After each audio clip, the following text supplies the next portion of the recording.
Assalamualaikum warahmatullahi wabarakatuh.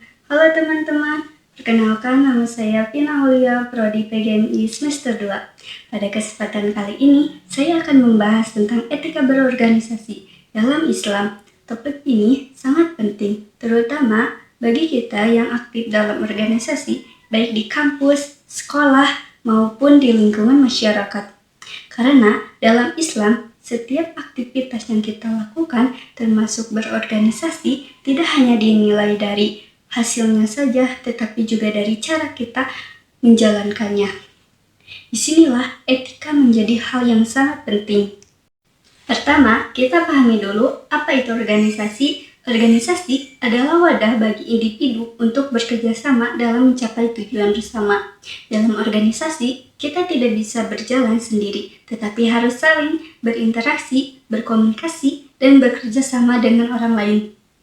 Dalam pandangan Islam, setiap aktivitas, termasuk organisasi, memiliki nilai moral dan tanggung jawab. Artinya, apa yang kita lakukan di dalam organisasi harus tetap sesuai dengan ajaran Islam dan diridhoi oleh Allah. Jadi, etika berorganisasi itu bukan sekedar aturan biasa, tetapi bagian dari tanggung jawab kita sebagai seorang muslim. Selanjutnya, etika dalam Islam memiliki landasan yang jelas, yaitu Al-Quran dan hadis.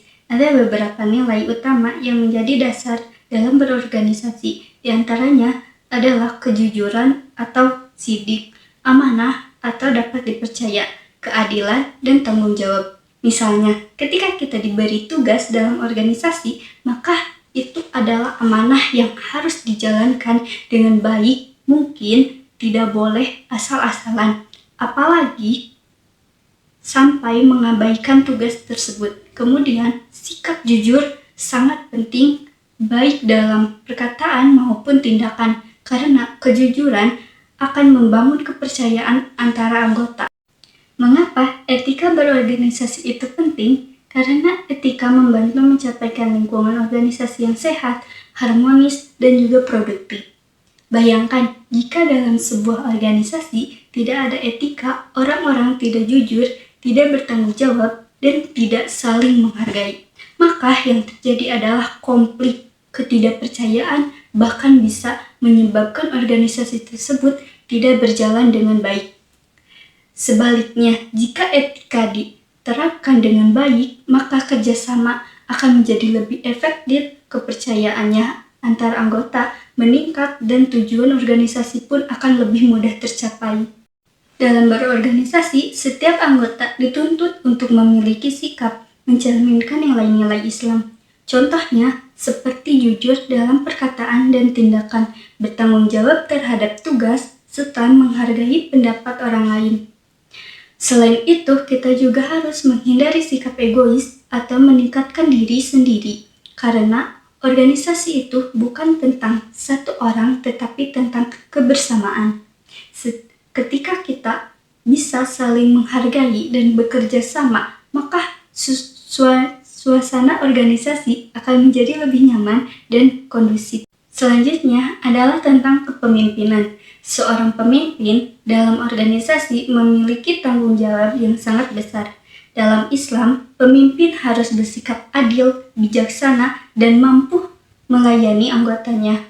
Pemimpin yang baik bukan hanya memberi perintah, tetapi juga menjadi teladan bagi anggotanya. Apa yang dia katakan harus sesuai dengan apa yang dia lakukan. Selain itu, pemimpin juga harus mengutamakan musyawarah dalam mengambil keputusan serta bertanggung jawab atas amanah yang diberikan.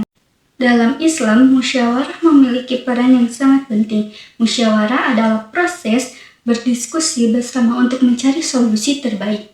Dengan musyawarah, setiap anggota memiliki kesempatan untuk menyampaikan pendapatnya. Manfaatnya sangat besar.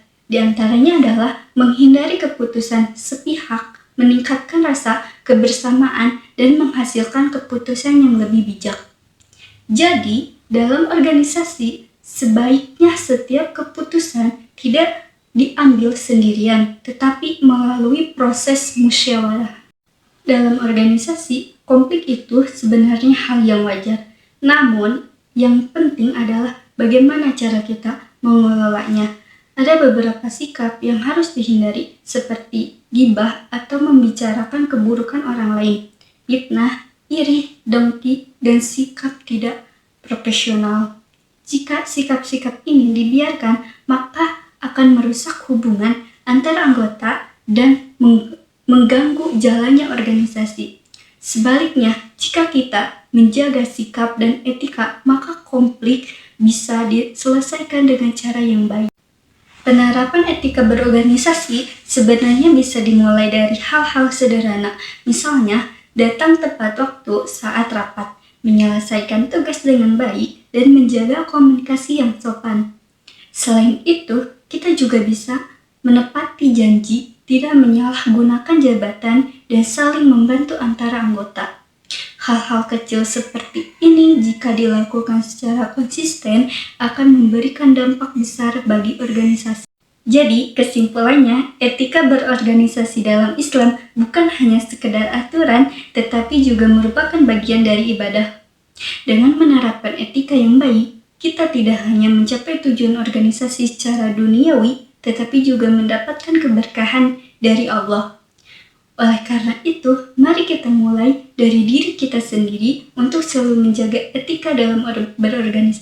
Sekian yang dapat saya sampaikan, semoga materi ini bisa bermanfaat dan menambah pemahaman kita semua tentang pentingnya etika dalam berorganisasi. Wassalamualaikum warahmatullahi wabarakatuh.